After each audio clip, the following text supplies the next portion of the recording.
Alrighty, welcome everyone joining us. Welcome. We are going live here, getting everything kicked off here on LinkedIn as well as on Zoom. I want to appreciate everyone joining us. Gentlemen, I do not think you're at home. I think you're out at a conference. How's that going? Yeah, the sales success team is on the road, or at least half of us anyway, right? Reef and I are currently at the Mastermind Summit in Las Vegas, which Ooh, is getting very ready to nice. kick off. And so Reef's been downstairs putting together the vendor booth and whatnot with the balance of the team, and I've been on meetings, and so here we go. Yeah, so it's actually looks like it's going to be a really great event. Awesome. That's good to hear. Don't lose too much money down in Vegas. I'm not a gambler, so that's the good news. Even though I get down there and Reef's already asking me to buy $100 chips to give away, I'm like, what is this all about? That's true. It's I'm true. like, It's a true story. True story. I'm like, That's when did good we get there? swag. Yeah. So anyway, We're it's going to we're giving be out money. yeah, it's going to be a great time. But Alex, Mhm. you're largely going to drive today. No surprise, I'm sure, to anyone on the call, with Alex heading out all of our training efforts and whatnot. But we wanted to spend some time talking about recent enhancements. And I want to, so you're going to demonstrate some of these things, but I want to set the stage and just kind of remind everybody that we've actually come a long way in regards to feedback from all of you that are on this call, our partners and their sales teams. And what do I mean by that? Well, you may remember me having said this before. It's really important to note that Figure at inception and a proof of concept literally built a company as a direct to consumer company. There were no partners, there were no LOs involved. And as a result, when we started adding partners and LOs like where we are today, what we realized is the system was built really and designed to be homeowner facing without the interaction of an LO. And some of that is good, but it has also caused, some of us loan originators, we kind of want to know more about what's going on. And so over this last year, you might all remember we added milestones, and then we got some feedback on that. We did some different things. We've all been through the process of where, for one reason or another, you might have to cancel an inquiry and start a new one, and there's some hoops to jump through there. So I'm happy to report, which Alex is going to demonstrate, some of those things that I just touched on are actually brand new enhancements. And Alex, when did we roll these out? Was it last week or? Yeah, it was last week, in fact. So these are brand new. So this may be something, if you haven't logged into the lead portal in the past couple days, some of this may be brand new. I'm also going to show a scenario of something that we added that is a just in case, let's say, something you may not see all the time, but we are constantly enhancing this so we can help as many borrowers as possible. So I'm pretty excited about it. I love it. Also, a couple of housekeeping items. Reef always does a great job managing the Q&A. Do we want them in the Q&A or chat? I always want to. Q&A. So in the Q&A on the Zoom call, make sure you post any of your questions if you can there. It's going to be probably pretty tough for us today, just given our travels and whatnot, to bring people onto the call, Reef and Alex. So if we can just keep it into the Q&A, I think would be ideal. And then we'll address those questions at the end. Those honestly are sometimes, in my opinion, the most powerful aspects of these webinars, hearing and your feedback and answering questions in real time. So definitely put the questions in the Q&A, and we'll go from there. So Alex, yeah, let's rock and roll. All right, that sounds good. So again, yes, we're going to talk about new enhancements. I'm going to be talking about some tips and tricks. There's a lot that's been happening in the last couple of weeks, some things I want to bring up. And it's all directly related to you all, right? Loan officers reaching out to us, executives, leadership reaching out to us, receiving feedback, receiving training. These are things where I get questions a lot. And so there's topics I want to talk about. As well as, again, I just want to cover the great new things that we've been adding to the product. And that's all a direct result from everything that we've been doing here, not just the webinar, right? Not just the trainings, but just having conversations just like this, just like Tim and Reef are doing in person. So what I'm going to do here, I'm going to share my screen. We're going to kind of take a look. We're going to dive into the lead portal here. So this is going to look very familiar to you all. Now, what I want to first look at is I want to look at enhancements to our inquiry tool for you all specifically. So, of course, to start an inquiry, we're going to hit the Create New button here at the bottom left. And what I'm really going to be looking at today is our AVM model. So, with the property address for financing field that you put in. Now, unfortunately, because this is a little demo, there is not that little autofiller. I may actually show it here in a little bit when I pull up another tab. But very specifically, I want to give you a little bit of background and insight into how this works and how we've built upon this. This is an AVM model. So we have 4 vendors. You may have heard me say this before. 4 vendors. Works like a waterfall. It's going to be doing that AVM. It's going to be pulling property data, and it's going to be taking a look at this specific, address and all the information as well as property sales in the area. Now, previously, what would happen is if it would take a look and it could not verify the liens on the property, we would have issues. Or what would happen is if it would find similar units, so if it would be a unit number, apartment number, something, we would also have issues. We have resolved those. We've resolved those specifically to help you help more people. So I'll show you exactly what I mean on that, but what's really happening here is we are then pulling in all of that data. We are going to try to generate offers, and in certain situations, I'll show you here in a second, we're going to now put you in control of what happens in those situations. So very specifically, really just a tip from Alex, make sure the address is exact. The autofiller is going to help you. It's going to show you, and I always recommend selecting the autofiller. You don't have to hand type, it'll save you a couple seconds here, but it really does help with the AVM. Now, I'm going to zip through this, right? You've probably already seen this before. You've probably been on our webinars. That's not what I'm going to talk about. So we're going to go through, we're going to fill in the rest of the inquiry, putting in the borrower's information, putting in their financial information, referral source, and then I'm going to go ahead and certify I have soft credit permission. Great, awesome. I'm running the inquiry, same as usual, same business as it was, say a little bit ago. But here's what's going to happen.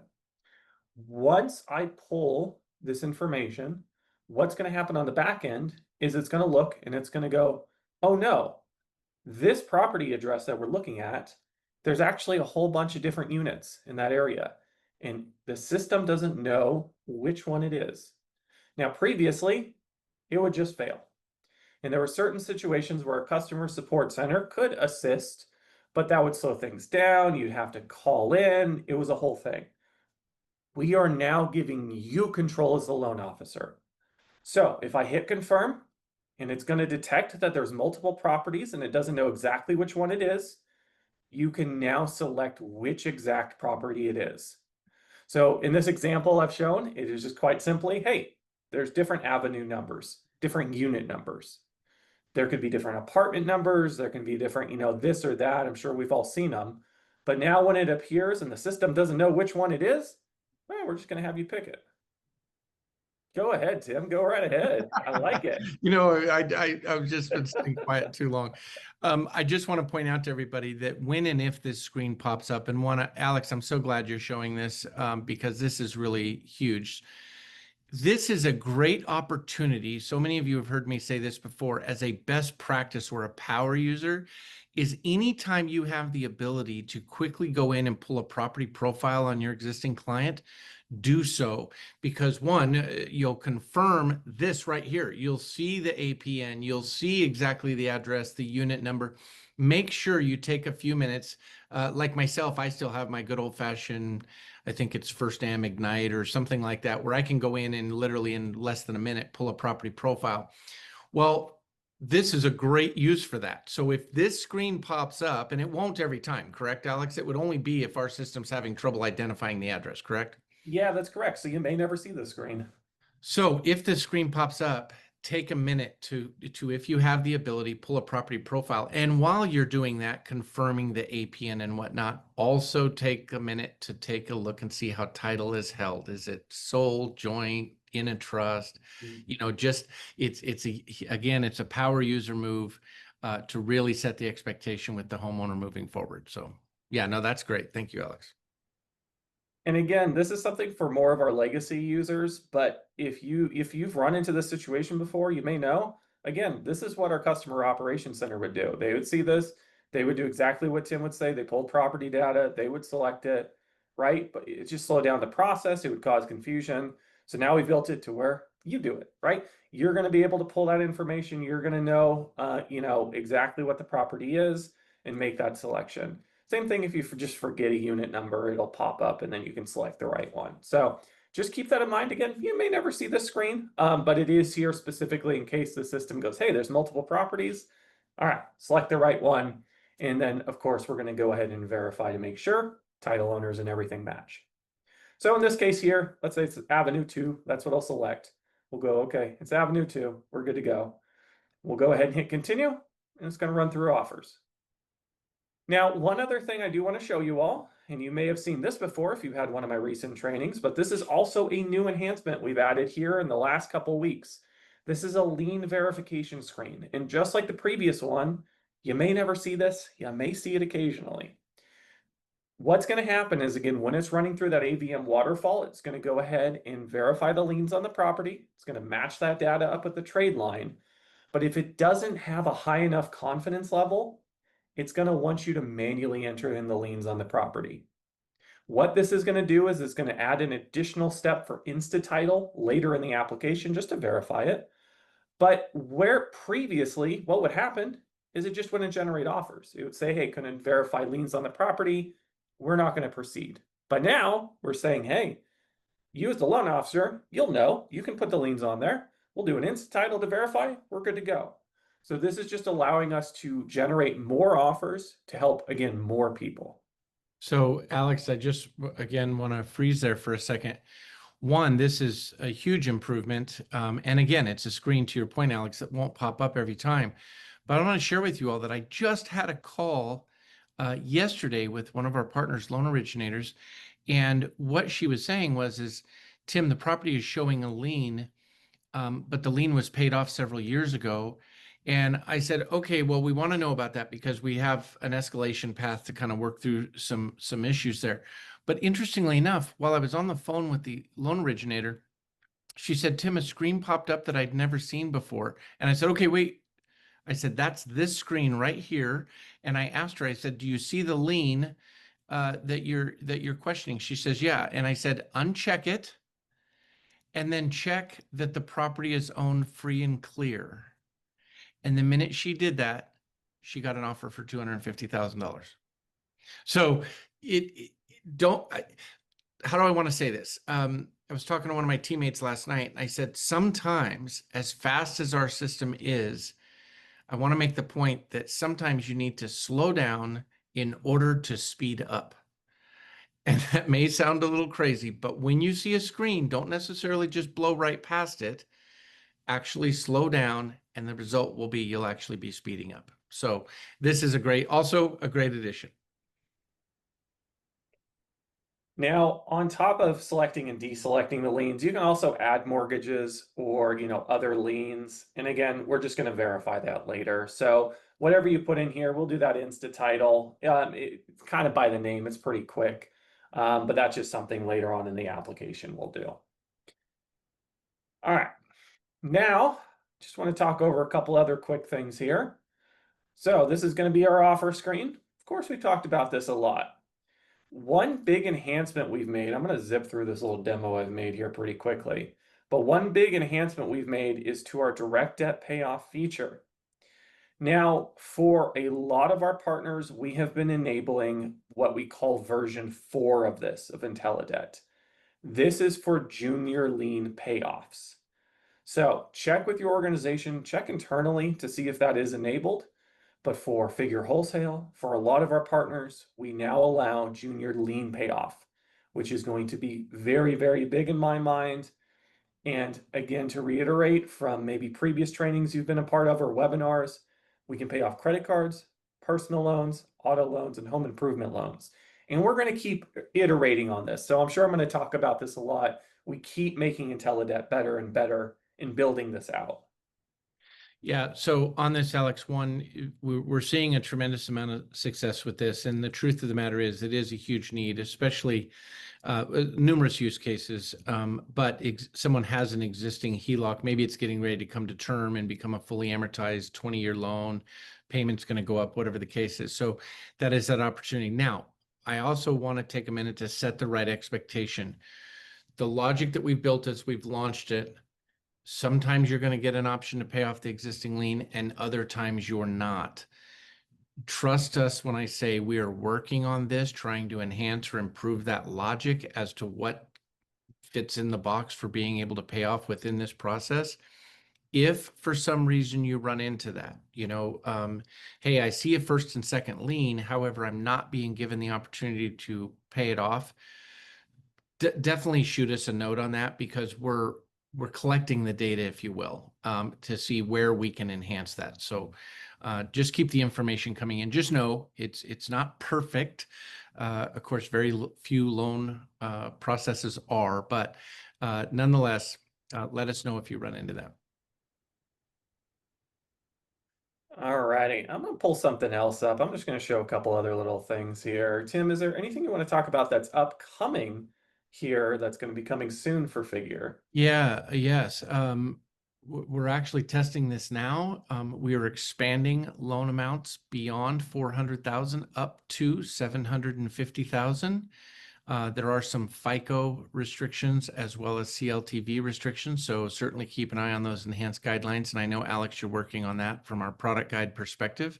A quick highlight on that is what'll happen is if the loan amount, if they get approved an offer for above 400,000, that's fine. The borrower will actually be triggered to order and pay for the appraisal, an actual full appraisal on any loan amounts past 400,000. So we're just getting started with this. We're testing the waters with one of our partners currently, and so we'll see. I think they've already got a few in the pipeline, and so I think it's going to be a pretty big enhancement. I'm very excited for it. I think this is going to be something. I actually had someone make a comment the other day where they said, "Hey, we do a lot of lending in California. There's a lot of use cases there." Tim, I know you're from there, so that's definitely something where I feel like, there's a lot of room for these. That just like Tim said, there will be a manual appraisal, so the process is going to be a little different on those higher loan amounts. Yeah, and it's interesting. I think it's worth mentioning that as we do things like give the ability to order a full appraisal or pay off an existing lien, what we're doing is we're adding manual processes into an otherwise all digital process. And that's important because, again, setting the expectation, all of a sudden you start walking away or further away from that 5-day HELOC concept, right? It'll still be very quick, but every time something manually has to happen, now we're at the mercy of said vendor, whether it's the title company ordering the payoff on an existing lien payoff, or if it's an appraiser, you know what I mean? So just understand that going in, it starts to look and feel a little less digital if those are the things being taken advantage of. All right, now I'm going to shift gears just a little bit. There is something I did want to talk about on this webinar. We have a very small enhancement, something I do like, but it's just a topic I did want to bring up because I had a lot of questions this week come around here, and I am a trainer at heart. Very specifically, so we have our details page on the lead portal, and I do like pointing that out. You can see the details of all your files. One enhancement we've made recently is you can now see the date and time stamp of when your borrower went through certain milestones. So you can keep track of, where they're at. Again, you'll receive emails as they're going through it. So you may, have noticed those if you've been doing these, but you can see, hey, they've been sitting around in a certain field. I do want to bring up something though, because I've had a lot of nice questions about this. When you do an inquiry, we are pulling soft credit initially. That does not trigger any leads. It's no harm, no foul. We're going to do soft credit through Experian and then through Method for direct debt payoff. So you'll be able to see what that soft credit pull is right here. Now, on the right-hand side, what we're going to see, once you submit the inquiry, you're going to have an inquiry submission date. What's going to happen is when the borrower starts the application, we are basically going to check the data. We're going to check the soft credit information. We're going to check that lien verification or the manual one you entered in, like I showed you on that screen. And then it's going to bring them to an offer page.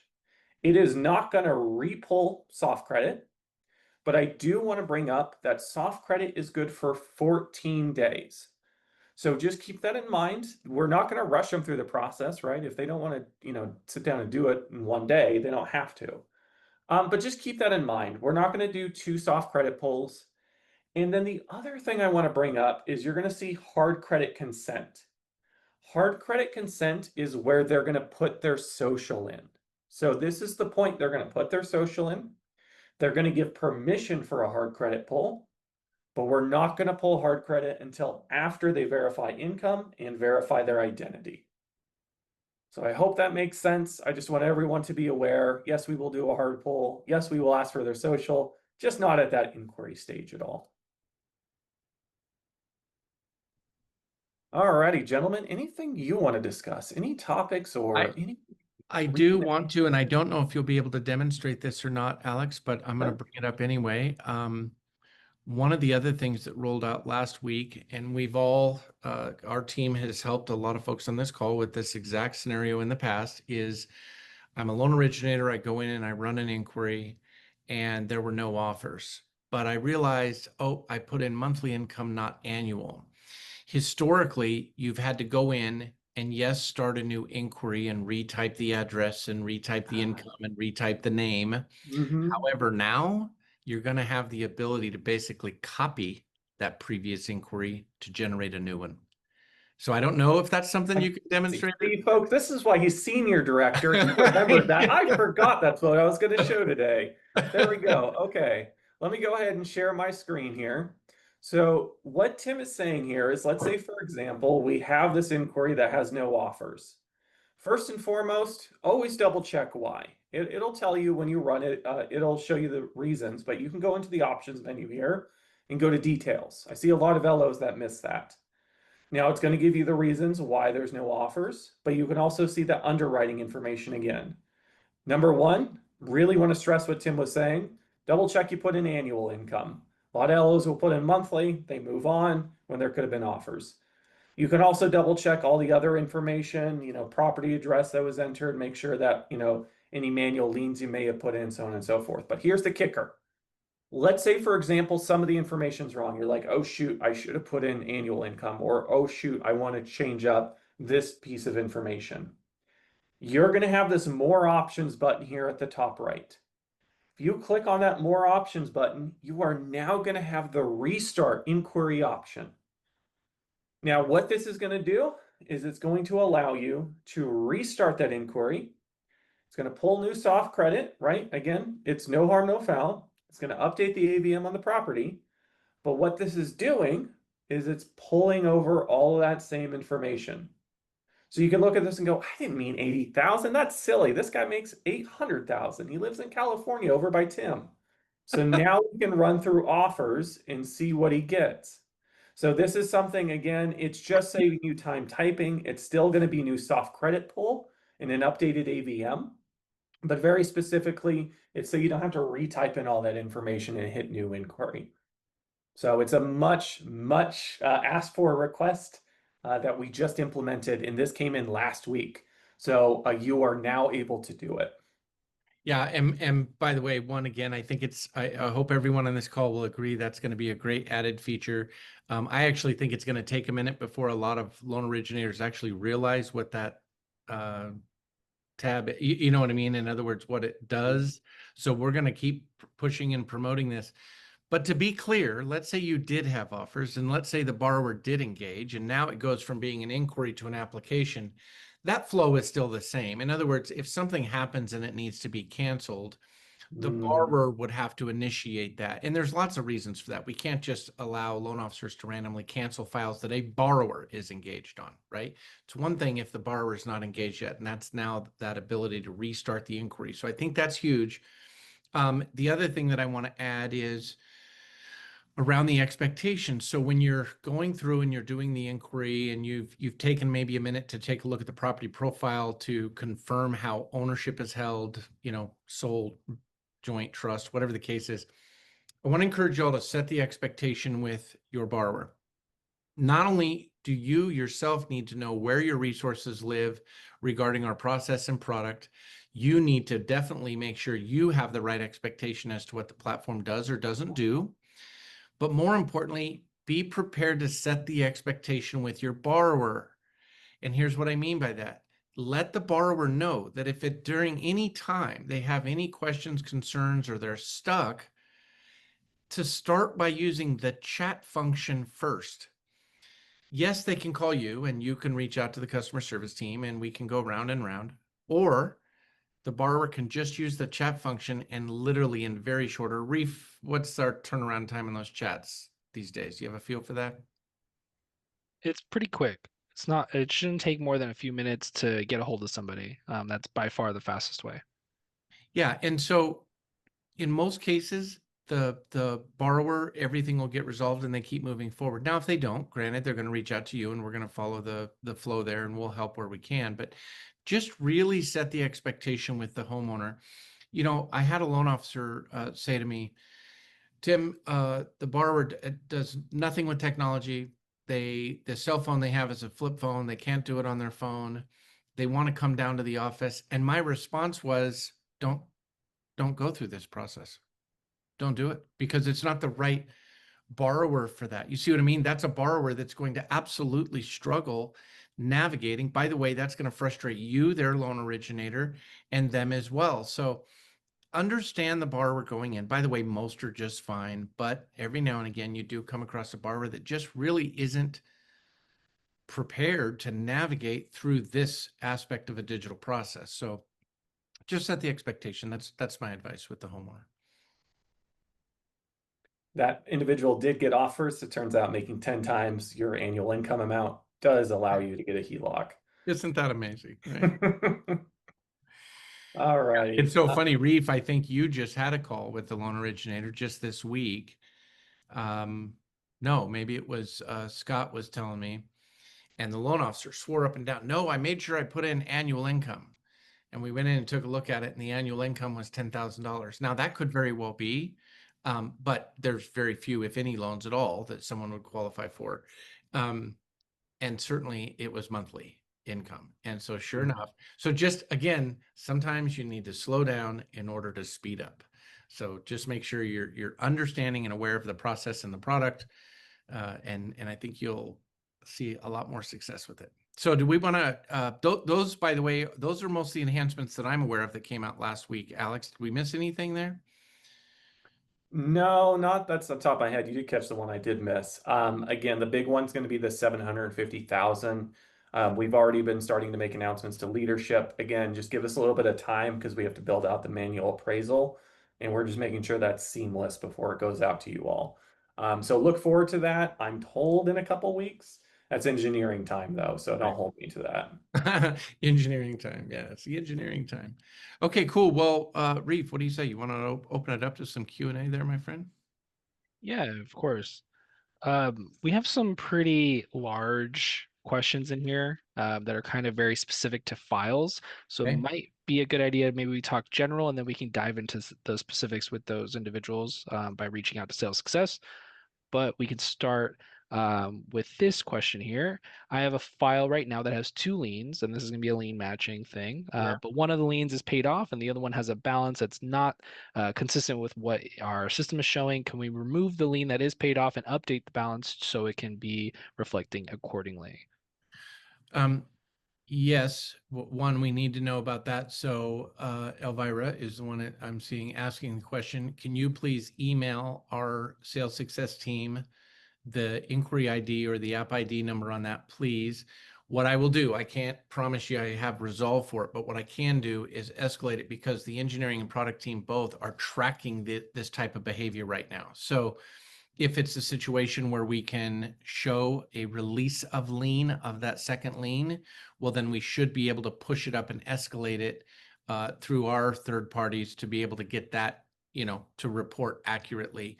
Now, as far as the existing balance on the first, I'm not sure how we would resolve that. And actually, I don't know that that would be an issue for you on this file if, in fact, we could get the existing, the other lien removed. So, yeah, let's start there and then go from there. Cool. Ricky's asking, what about a lien on a HELOC, but the HELOC has a zero balance? I have one, and the client is looking for 200K, but they're only being offered 100K. Essentially, our system taking into account the full line, even if the balance is zero. Yeah, and it would. And by the way, that would be the case if they did any other type of loan, they would be hit with the DTI of the full payment, the whole bit, right? We all know that. I guess my question is there is nothing to pay off, but is it showing up as an ability to pay it off? And again, Ricky, you may want to email us offline to dive into that, but that would be my question there. Did it come up as a lien to pay off? And if so, just pay it off. Even though there's nothing owed. I know that sounds funny, but at least it would remove that from the DTI calculation. Maybe incorporate it and get a higher line and Sure. replace it.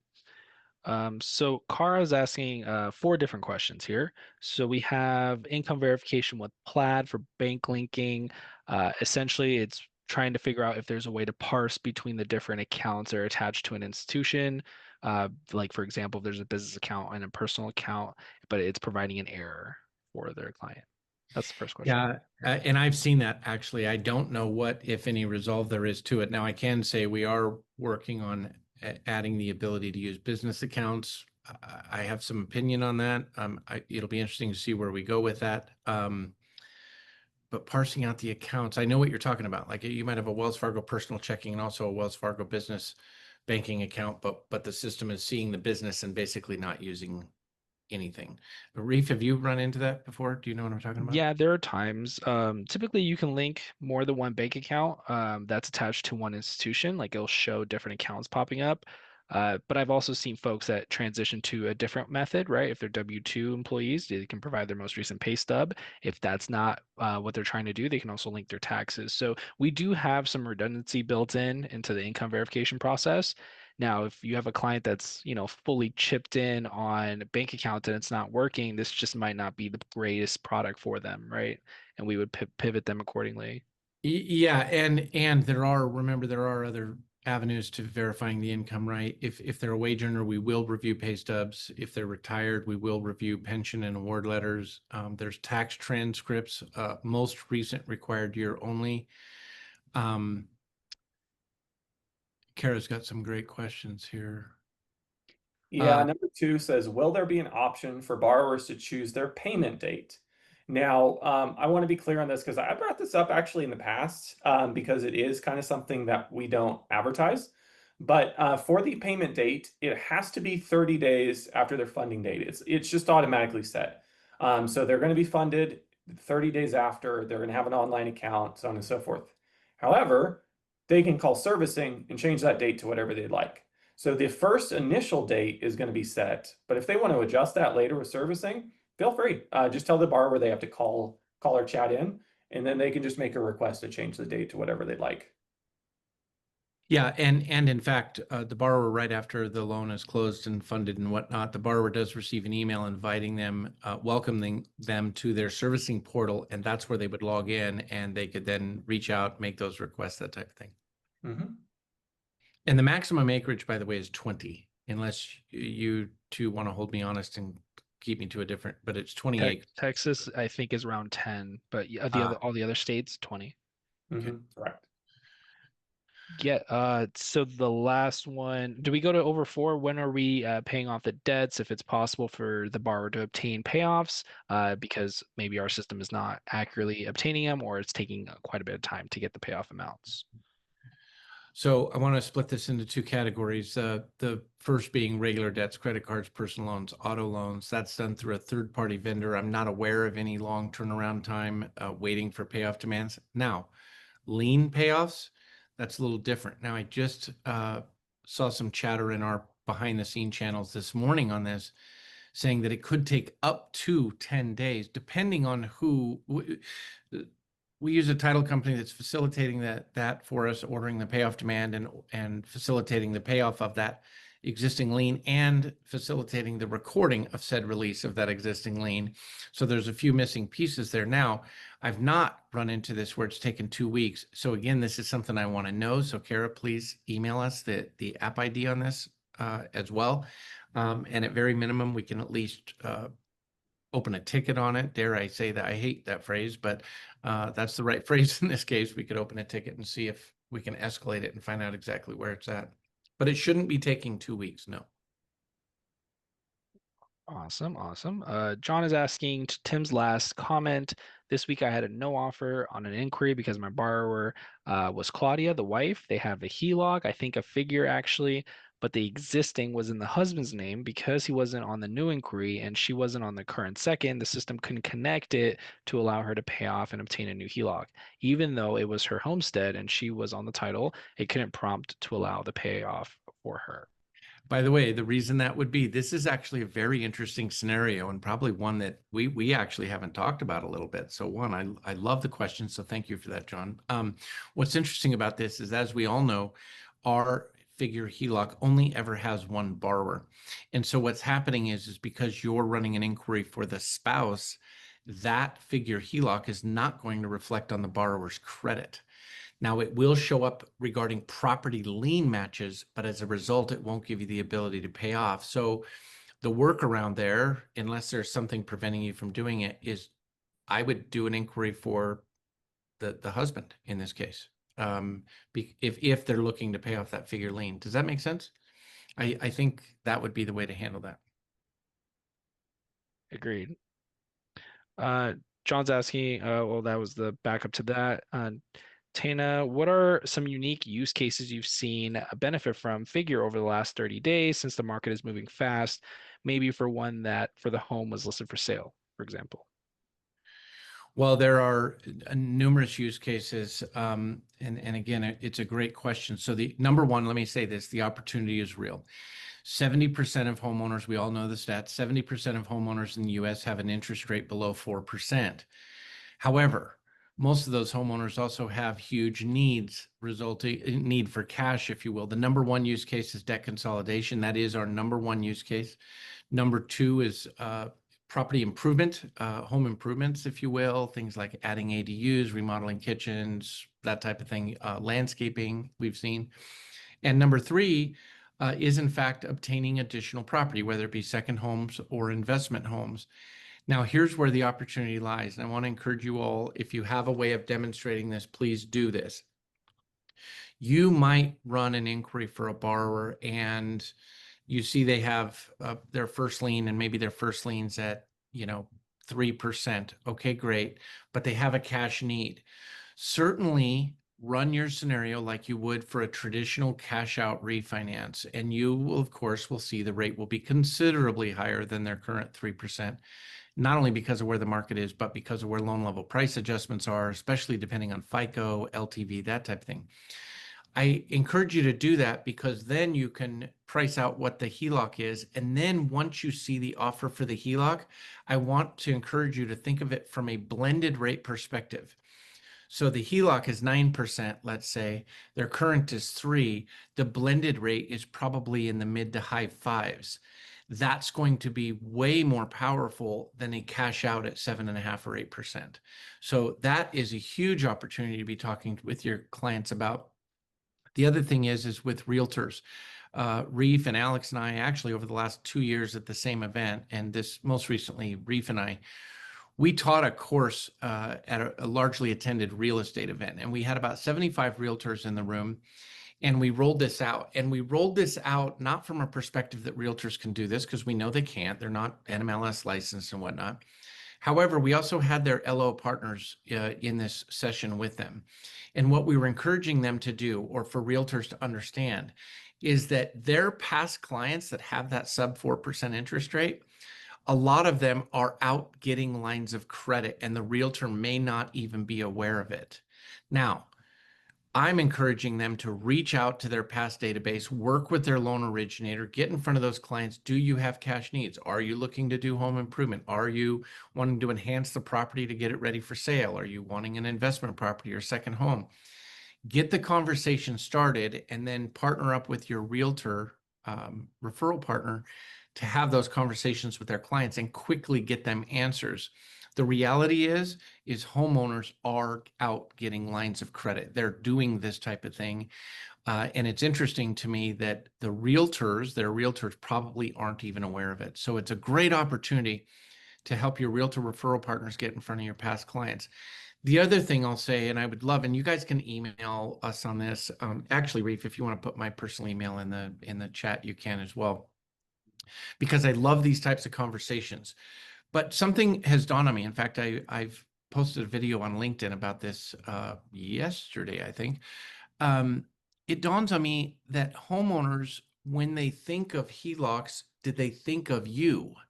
In other words, I'm under the impression that it's possible, very possible, that because of the way HELOCs are marketed on TV, on the internet, social media, it's get a HELOC, do this, do the HELOC, HELOC, HELOC.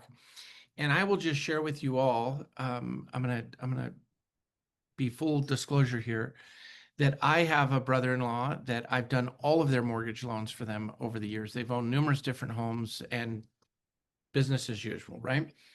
And here a couple months ago, they called me on a weekend, and they don't live too far away. And they said, do you mind if we stop by? We want to talk to you about something. And so they stopped by, and what they wanted to talk about was, does it make sense for them to get a line of credit? They had a need to buy a new vehicle. They wanted to do some debt consolidation, that type of thing.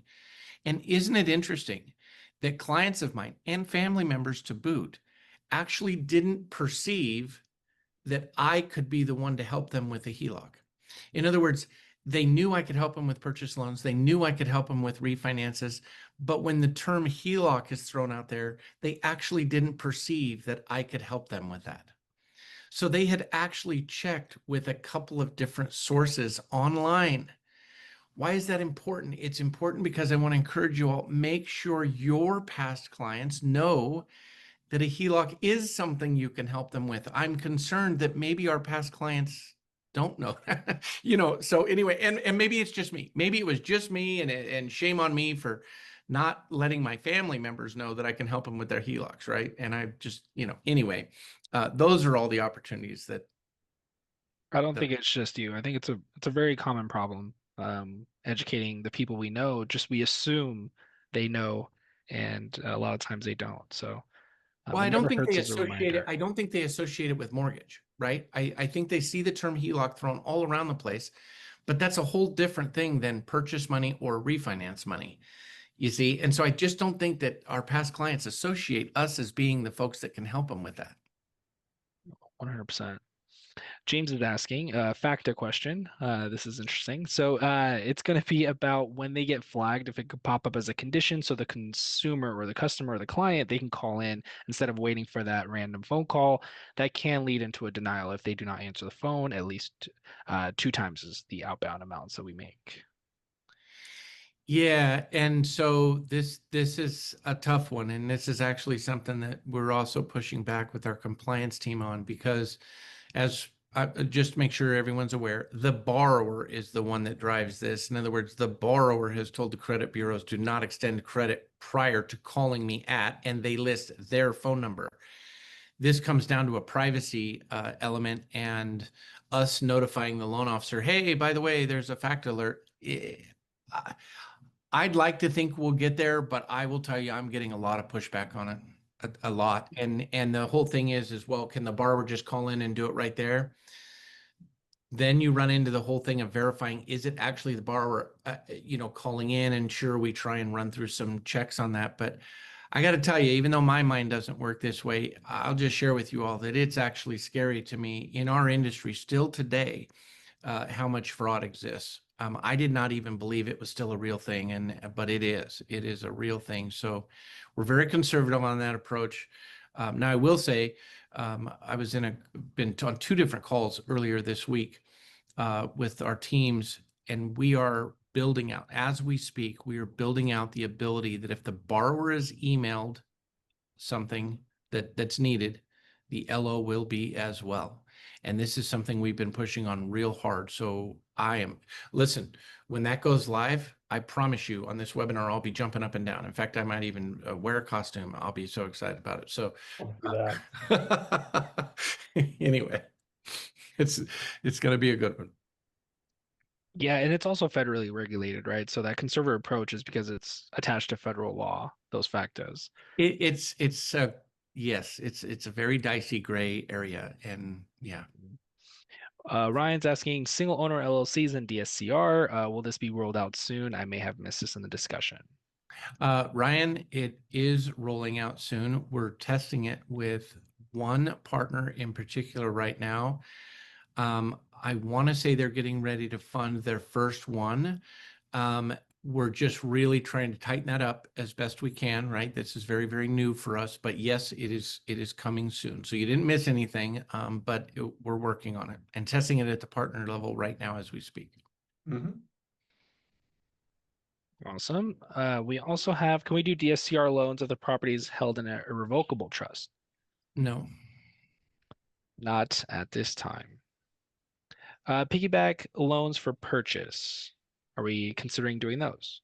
we are.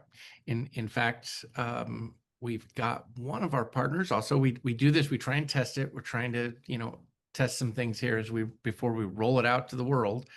And we've got one of our partners getting ready to close one of their very first piggyback purchase loans. And I will just tell you that when we roll that out to everyone, what you're going to see is pretty cool.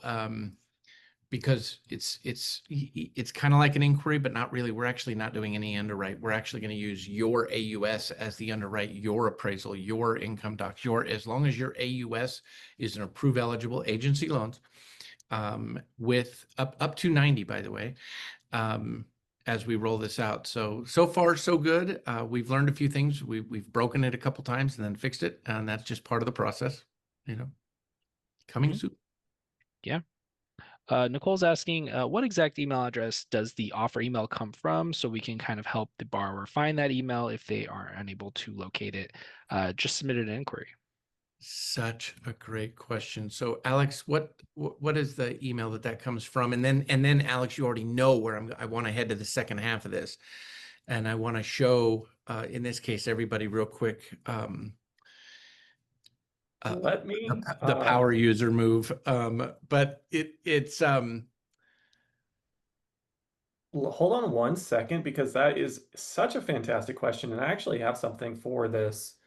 The email address, it depends on the partnership type, to be completely honest with you. It's an automated email coming from the company. If it's Figure Wholesale, it's going to be a Figure email, an automated one, loans at.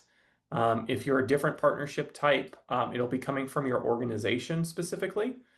The big thing is it's going to have your name on there. It's going to have your organization's name. Let me share my screen here. Here we go. So in this example, this is going to be from Figure Wholesale specifically. So if you're a broker of Figure Wholesale, we can see up here at the top left, no reply at outbound.figure.com. It's an automated email. Again, if you're one of our correspondent partners or one of our other wholesale partners, it may be a different automated one. But it's going to have the borrower's name on there. It's going to have company name on there. It's going to have your name on there. So in this case, me as the loan officer. Hi, Carlos. Alex here at Acme Broker started a HELOC application on your behalf. Go ahead and click continue your application to begin. And this is what the borrower is going to see, more or less. It's going to have a link in there to begin their application. Now, I want to go to Tim's point. Yeah. Yeah, That's yeah, the yeah. fun part. So, by the way, Alex said it really quickly. I'll just reiterate it. So, depending on where you're at as far as a partner with us, if you were one of our retail partners, it would not say Figure. It would be branded to the retail partner, right? Figure Wholesale, yes, it will look just like this. But now, what Alex is getting ready to demonstrate is what we call a power user move. And I want to encourage everybody to do this. You've run your inquiry. If you don't mind, Alex, I just want to talk through this real quick. Run the inquiry. You know that the borrower has just been sent an email. However, you could set the expectation with the borrower. Look, you may get an email from Figure inviting you to accept your offers. You know what? Just hang tight for a few minutes. I'm going to send you my own email. Now, you could click on the link, click on the box with the three dots, and you could copy borrower link. Now you can go in and structure your own email, and it might look and sound something like this.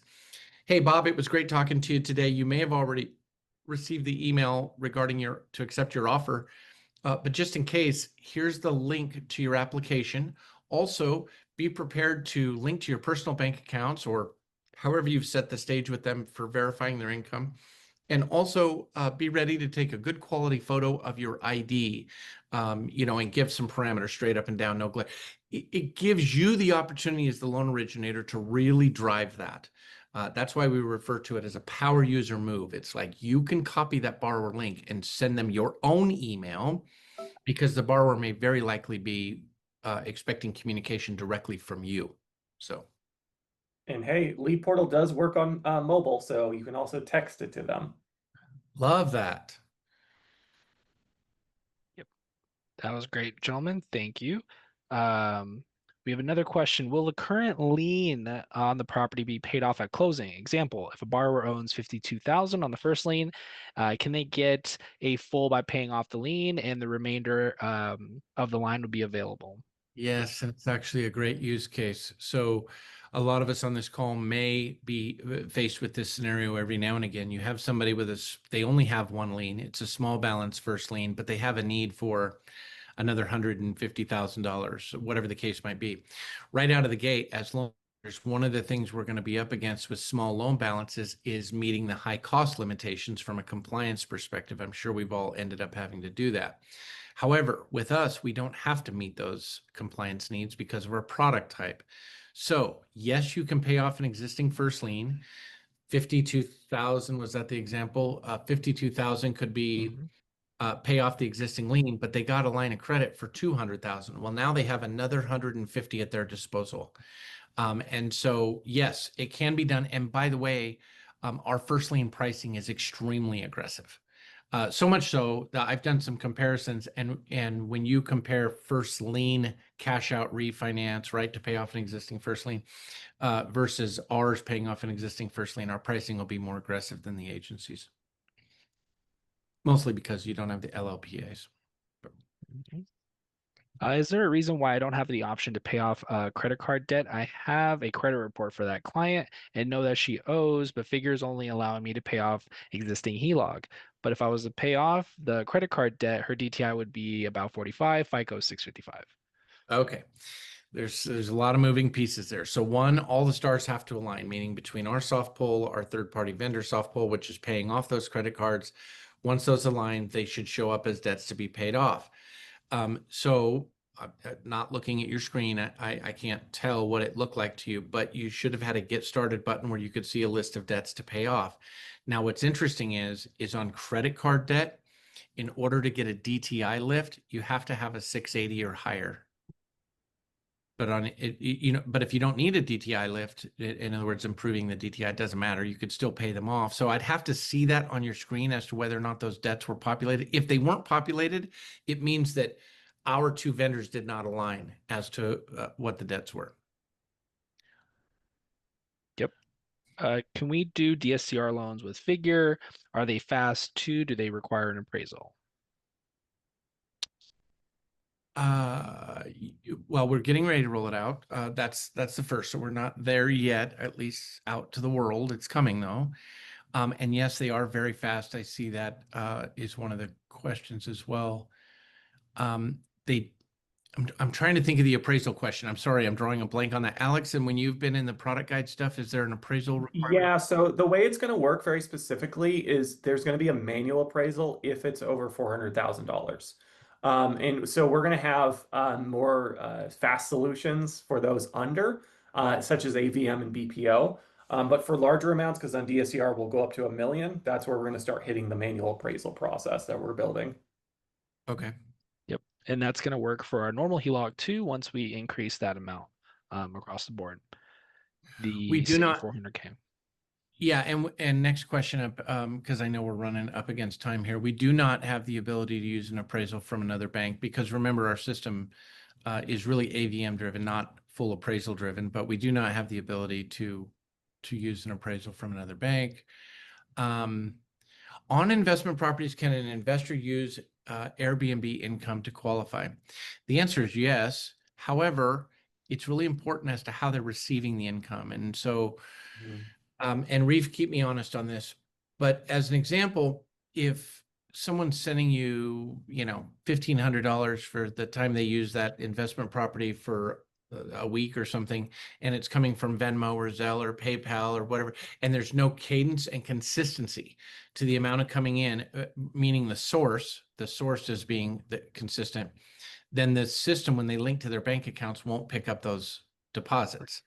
Correct. However, if you had a management company that was managing said Airbnb or investment property, and the source of those deposits was the same and consistent every month, so on and so forth, then yes, linking to the bank accounts would pull that as income. Is that fair enough, Reef?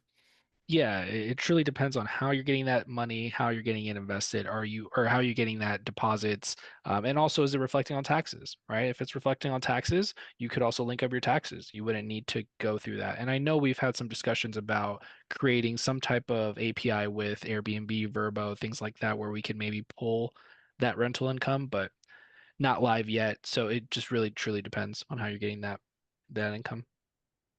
Yeah, awesome. Lowest loan amount we do is 25,000. Correct. Mhm.